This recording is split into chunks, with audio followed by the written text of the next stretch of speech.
ಬಾಗಲಕೋಟೆಯಲ್ಲಿ ಕಾಂಗ್ರೆಸ್ ಶಾಸಕ ಎಚ್.ವೈ. ಮೇಟಿ ನಿಧನದ ಬಳಿಕ ಈಗ ಅವರ ಕ್ಷೇತ್ರದಲ್ಲಿ ಬೈ ಎಲೆಕ್ಷನ್ ರಂಗೇರಿದ್ದು ಅವರ ಮಗ ಉಮೇಶ್ ಮೇಟಿಯೇ ಕಣಕ್ಕಿಳಿದಿದ್ದಾರೆ. ಮತ್ತೊಂದು ಕಡೆ ಬಿಜೆಪಿಯಿಂದ ವೀರಣ್ಣ ಚರಂತಿಮಠ ಅಖಾಡದಲ್ಲಿದ್ದಾರೆ. ಈಗಾಗಲೇ ಕಾಂಗ್ರೆಸ್ ಪರ ಘಟಾನುಘಟಿ ನಾಯಕರು ಬಂದು ಉಮೇಶ್ ಮೇಟಿಯನ್ನು ಗೆಲ್ಲಿಸಲೇಬೇಕೆಂದು ಕ್ಷೇತ್ರದಲ್ಲಿ ಸಂಚಾರ ಮಾಡ್ತಿದ್ದಾರೆ. ಇಡೀ ಸರ್ಕಾರವೇ ಅಲ್ಲಿದೆ. ಅಷ್ಟೇ ಅಲ್ಲದೆ ಪಕ್ಕದಲ್ಲಿ ಇರೋ ಬೆಳಗಾವಿ ನಾಯಕರು ಕೂಡ ಓಡಾಡ್ತಿದ್ದು ಸಚಿವ ಸತೀಶ್ ಜಾರಕಿಹೊಳಿ ಉಮೇಶ್ ಮೇಟಿ ಪರ ನಿಂತು ಮಾಸ್ಟರ್ ಪ್ಲಾನ್ ಮಾಡ್ತಿದ್ದಾರೆ. ಇದಕ್ಕೀಗ ಅಡ್ಡಗಾಲು ಹಾಕಲು ಸತೀಶ್ ಜಾರಕಿಹೊಳಿ ವಿರೋಧಿ ಬಿಜೆಪಿಯ ರಮೇಶ್ ಕತ್ತಿ ಶಾಕಿಂಗ್ ಎಂಟ್ರಿ ಕೊಟ್ಟಿದ್ದಾರೆ. ಬಾಗಲಕೋಟೆಗೆ ಬಿಜೆಪಿಯ ವೀರಣ್ಣ ಚರಂತಿಮಠ ಪರ ಪ್ರಚಾರಕ್ಕೆ ಬರ್ತಿದ್ದಂತೆ ರಮೇಶ್ ಕತ್ತಿ ಹೆಸರು ಹೇಳದೆ ಸತೀಶ್ ಜಾರಕಿಹೊಳಿಗೆ ಕೌಂಟರ್ ಕೊಡ್ತಿದ್ದಾರೆ. ಬೆಳಗಾವಿಯಿಂದ ಬಂದವರು ರಾಜಕಾರಣ ಮಾಡ್ತಾರೆ, ಅಲ್ಲಿ ಮೂಲೆ ಗುಂಪಾಗಿ ಇಲ್ಲಿಗೆ ಬಂದಿದ್ದಾರೆ. ಮುಂದೆ ಬರೋ ಎಲೆಕ್ಷನ್ ನಲ್ಲಿ ಅವರಲ್ಲೇ ಒಬ್ಬರು ಈ ಬಾಗಲಕೋಟೆಯಿಂದ ನಿಂತುಕೊಳ್ತಾರೆ. ಮೇಟಿ ಗೆಲುವಿಗೆ ಅವರು ಬಂದಿಲ್ಲ, ಅವರ ಕುಟುಂಬದಲ್ಲೇ ಮುಂದೆ ನಿಲ್ಲಲು ಈಗಿನಿಂದಲೇ ಪ್ಲಾನ್ ಮಾಡ್ತಿದ್ದಾರೆ ಎಂದಿದ್ದಾರೆ. ಇಷ್ಟೇ ಅಲ್ಲ, ಬಿಜೆಪಿಯಿಂದ ಉಚ್ಚಾಟನೆಯಾದ್ರೂ ಯತ್ನಾಳ್ ಬಿಜೆಪಿ ಅಭ್ಯರ್ಥಿ ಪರ ಪ್ರಚಾರ ಮಾಡ್ತಿದ್ದು ಯತ್ನಾಳ್ನ ಟೀಕಿಸಿದವರಿಗೆ ರಮೇಶ್ ಕತ್ತಿ ಹಿಗ್ಗಾಮುಗ್ಗಾ ಜಾಡಿಸಿದ್ದಾರೆ. ಸ್ವಾಭಾವಿಕವಾಗಿ ಬೆಳಗಾವಿ ಜಿಲ್ಲೆಯಿಂದ ಏನ್ ಬಂದಿದ್ದಾರೆ ಅವ್ರು ದರೋಡ್ದವ್ರು ಮಾಡೋರು, ಅವ್ರು ಅಲ್ಲಿ ಮಾಡಿ ಅಲ್ಲಿ ಮೂಲ ಗುಂಪಾಗೆ ಇಲ್ಲಿ ಬಂದಾರೆ. ಮತ್ತೆ ಇಲ್ಲಿ ಚುನಾವಣೆ ಮಾಡಕ್ ಬಂದಿಲ್ಲ ಅವರು. ಇಲ್ಲಿ ಇದು ಕಂಬಳಿ ಆಸಾಗತ್ತಾರೆ. ಆದ್ರೆ ಸೊಮ್ಮಿಗೆ ತಿರುಗಾಡಿ ನೋಡೋದು ಭೇಟಿಯವರಿಗೆ ಆಸೆ ಬರುದಿಲ್ಲ, ಭೇಟಿಯವರಿಗೆ ಆಸೆ ಬರುದಿಲ್ಲ. ಮುಂದಿನ 2 ವರ್ಷ ಬಿಟ್ಟು ಎಲೆಕ್ಷನ್ ನಡೀತಿದ್ದ ಅವ್ರ ಬಗ್ಗೆ ಯಾರು ಒಬ್ಬರು ಇಲ್ಲಿ ಹಾಕೋದು. ಅವರು ಇಲ್ಲಿ ಕಾಂಗ್ರೆಸ್ ಗೆಲ್ತೈತೆ ಸ್ವಂತ ಗೊತ್ತಿಲ್ಲ, ಆದ್ರೆ ಬಿಜೆಪಿ ಮಾತ್ರ ಗೆಲ್ತೈತಿ. ಆದ್ರೆ ಅವ್ರು ಬಂದದ್ದೇನೋ ಮುಂದಿನ ಚುನಾವಣೆಯಲ್ಲಿ ಅವ್ರ ಮನೆಯಾಗಿನವ್ರು ಒಬ್ಬ ಅವ್ರಿಗೆ ಇಲ್ಲಿ ಕಂಬಳಿ ಹಾಕ್ಬೇಕು ಅನ್ನೋ ಸಲಹೆ ಬಂದ ಸಲುವಾಗಿ ಅದೇ ರೀ ನಾನು ಹೇಳಕತ್ತ. ಅದರ ಸಲುವಾಗಿ ಇವತ್ತು ಇಲ್ಲೆಲ್ಲರೂ ನಾಡಿ ಮಿಡಿತಗಳನ್ನ ಅರ್ಥಕೊಂಡು ಹಣಕ್ಕೆ ಬಗ್ತಾರೋ, ಖಂಡಕ್ಕೆ ಬಗ್ತಾರೋ, ದಬ್ಬಾಳಿಕೆ ಬಗ್ತಾರೋ, ದರೋಡಿಕೋರಿಗೆ ಬಗ್ತಾರೋ, ಅಥವಾ ಹೊಲಾಮಣಿ ಬಸ್ಕೊಂಡ್ರು ಬಗ್ತಾರೋ, ಅವೆಲ್ಲ ವಿಚಾರಗಳು ಇಟ್ಕೊಂಡು ಇಲ್ಲಿ ಬಂದವರು. ಮತ್ತೆ ಇವರು ಮೇಟಿಯವ್ರು ನಡೆಸೋಕೆ ಬಂದಿಲ್ಲ.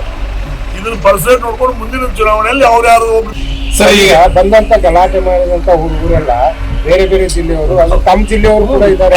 ನಮ್ಮನ್ನು ಬೆಳಗಾವಿ ಕರ್ಕೊಂಡು ಅಲ್ಲಿಂದ ಬಂದೆ ಅಂತ ಹೇಳಿ ಒಬ್ಬ ಆರೋಪಿ ವಿಡಿಯೋದಲ್ಲಿ ಹೇಳಿರ್ತಕ್ಕಂಥದ್ದು. ಹೌದು, ಈಗಾಗಲೇ ಬೆಳಗಾವಿಯಿಂದ ಬಂದವರು, ಅದರೊಳಗೆ ಬೆಳಗಾವಿಯಿಂದ ಬಂದಂತ ಸಂದರ್ಭದಲ್ಲಿ ಬೆಳಗಾವಿ ಒಬ್ಬ ಭಾರತೀಯ ಜನತಾ ಪಕ್ಷದ ಮಾಜಿ ಮಂತ್ರಿಗಳು, ಅವರ ಅಗ್ರಿ ನಿಕಟ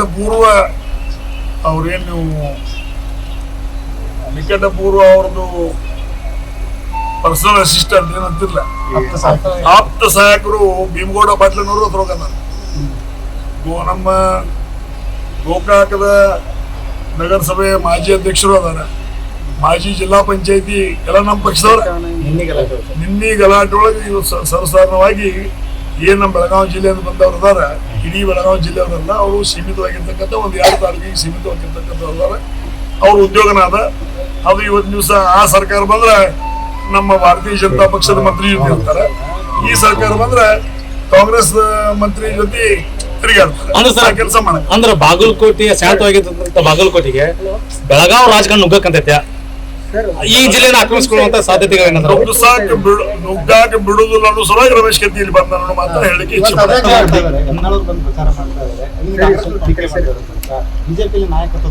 ನೋಡ್ರಿ. ಅದು ಯತ್ನಾಳರು ಎದ್ರ ಸಲುವಾಗಿ ಹಿಂದುತ್ವ ಅವ್ರು ಅದ್ರ ಬಂದು ವಚನ ಮಾಡಿರೋದು. ಅದಕ್ಕೆ ಈಗ ಕಾಂಗ್ರೆಸ್ ಅವರು ಏನೋ ಟೀಕೆ ಟಿಪ್ಪಣಿ ಮಾಡ್ತಾ ಇದ್ದಾರೆ. ಯಾಕಂದ್ರೆ ಅವ್ರಿಗೆ ನಾವು ಗೆಲ್ಲೋದಿಲ್ಲ ಅನ್ನೋದು ಖಾತ್ರಿ ಆಗಿದೆ. ಹಾಗೆ ತಾಕತ್ತಿದ್ರೆ ಯತ್ನಾಳ್ ಅವರು ಬಿಜೆಪಿ ಕ್ಯಾಂಡಿಡೇಟ್ ಸೋರ್ಸ್ ಅನ್ನುವಂಥ ಸವಾಲನ್ನು ಕೆಲವೊಂದು ಕಾಂಗ್ರೆಸ್ ಮುಖಂಡರು ಹಾಕಿದ್ದಾರೆ. ಅದು ನಾ ಗಮನಿಸಿದೆ. ಇಂಡೈರೆಕ್ಟ್ಲಿ ಅವರು ಸೋಲನ್ನು ಈಗಾಗಲೇ ಒಪ್ಕೊಂಡಿದ್ದಾರೆ.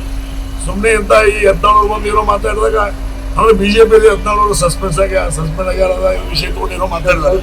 ಬಟ್ ಆ ನಿಟ್ಟಿನಲ್ಲಿ ಈ ಗಂಡ ಹೆಂಡತಿ ನ್ಯಾಯ ಹಾಕೊಂಡು ಮಲಗುತ್ತಕ್ಕ ಹಂಗೆ ನಮ್ಮ ವ್ಯವಸ್ಥೆ ಇದೆ. ಆದ್ರೂ ಯತ್ನಾಳ್ ಅವರು ಇವತ್ತು ಹಿಂದುತ್ವ ಬಗ್ಗೆ ಮಾತಾಡಲಿ, ಏನೇ ಮಾಡಲಿ, ಇವತ್ತು ನಮ್ಮ ಯರಣ್ಣ ಚರಂತಿಮಠ ಅವರನ್ನ ಭಾರತೀಯ ಜನತಾ ಪಕ್ಷದ ಕ್ಯಾಂಡಿಡೇಟ್ ಆಯ್ಕೆ ಉಮೇದುವಾರನ ಆಯ್ಕೆ ಮಾಡಿಕೊಡಲಿ ಅವ್ರದ್ದು ದೊಡ್ಡ ಮಟ್ಟದ ಕೊಡುಗೆ ಬಸವರಾಜ ಯತ್ನಾಳ್ ಐತೆ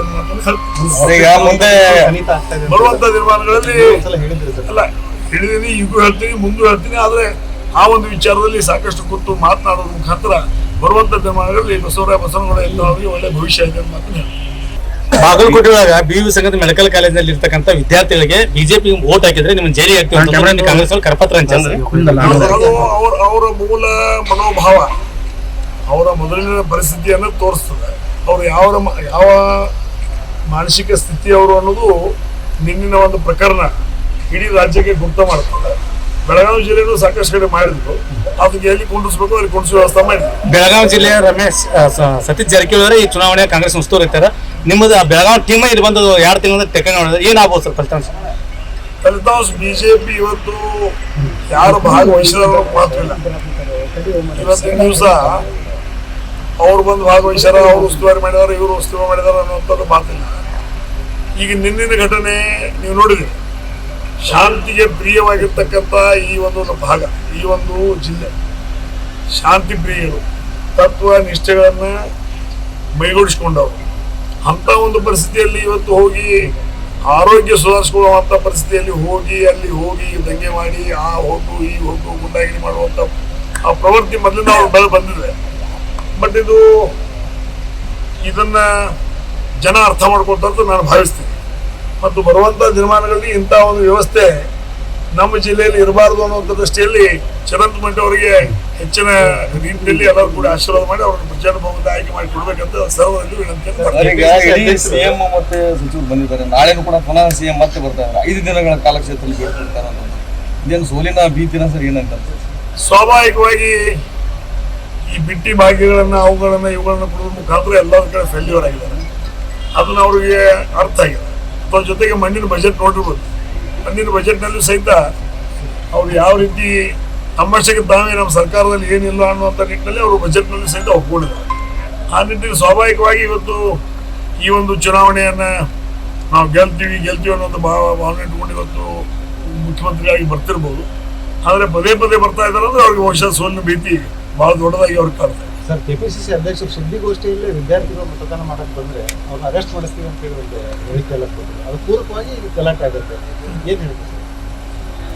ಅದು ಬಹುಶಃ ನಿಮ್ಗೆ ಒಂದೇ ಮಾತನ್ನು ಹೇಳೋದು, ಸೂಚನೆ ಎಲ್ಲಿಂದ ಸೂಚನೆ ಇರುತ್ತೆ ಅಂತ ಇಂಥ ಒಂದು ಗಲಾಟೆಗಳನ್ನ ಇಂಥ ಒಂದು ದಂಗೆಗಳನ್ನ ಮಾಡಿಸುವಂತ ವ್ಯವಸ್ಥೆಯಲ್ಲಿ ಮಾಡಿಸುವಂತ ಒಂದು ಕೆಲಸದಲ್ಲಿ ಎತ್ತಿದ ಕೈಯವರು.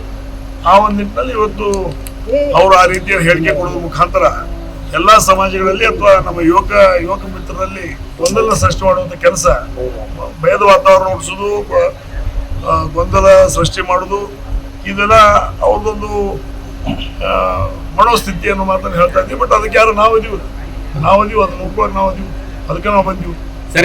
ನಾವು ಕಟ್ಟಿದೀವಿ. ಮೊದಲಿನ ಬಾಗಲಕೋಟು, ಈಗಿನ ಬಾಗಲಕೋಟು, ಹಿಂದಿನ ಬಾಗಲಕೋಟು, ಮುಂದಿರುವಂತ ಬಾಗಲಕೋಟು ಶಾಂತಿಪ್ರಿಯವಾಗಿತ್ತು. ತತ್ವ ಆದರ್ಶಗಳನ್ನು ಮೈಗೂಡಿಸಿಕೊಂಡದ. ಅದೇ ರೀತಿಯ ಮುಂದುವರಿಯುವಂತ ಒಬ್ಬ ಒಳ್ಳೆಯ ನಾಯಕರನ್ನ ಆಯ್ಕೆ ಮಾಡುವ ಮುಖಾಂತರ ನಮ್ಮ ಮನೆಗಳಲ್ಲಿ, ನಮ್ಮ ಜಿಲ್ಲೆಯಲ್ಲಿ ನಮ್ಮನ್ನ ಬದುಕಕ್ಕೆ ಬಿಡ್ರಿ ಅನ್ನುವಂಥ ನಿಟ್ಟಿನಲ್ಲಿ ನಾವು ಇವತ್ತು ಜನ